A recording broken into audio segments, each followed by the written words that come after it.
Duela urtebete, Auzitegi Konstituzionalak sortu legeztatzea ebatzi zuen. Ordutik hona ordea, gatazka politikoa konpontzeko estatuak aurrera pausorik ez duela eman salatu du alderdiak.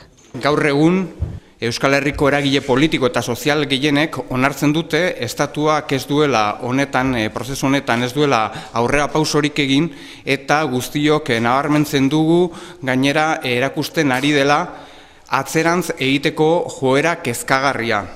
Estatuaren helburuetako bat, elite minoritario baten alde, Euskal Herria zapaldu eta ukatzea dela esan du Asier Arraizek. Euskal Herritarren gehiengoak ordea, burujabetza eta aldaketa soziala nahi dituela adierazi du. Arnaldo Otegiren kasua ere blokeo egoera horretan kokatu du. Pentsatzen dugu estatua benetako aleginak egiten ari dela Arnaldo Otegi mito bihurtzeko, baina guk ez dugu alegin horretan jarraitzen nahi, eta horregatik berriro eskatu behar diogu gure idazkari nagusia lehenbaien aska dezala, bai bera eta bere kide guztiak ere.